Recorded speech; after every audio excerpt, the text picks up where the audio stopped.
Welcome to Zisodel TV. Kindly subscribe, share, and like for latest updates and news. Every Nigerian to have full access into the affairs of the presidential villa, into the affairs of the office of the president and the office of the vice president. We will be more open in terms of providing access to information to radio networks, television networks, newspapers, and online news media than ever before.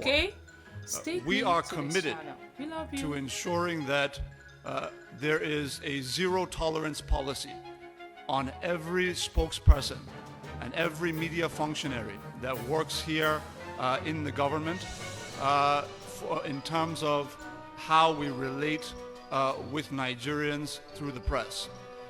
Gone forever, by the grace of God, are the days when government spokesmen and women will speak down to Nigerians, would use condescending language with Nigerians, and would display some form of institutional arrogance toward Nigerians.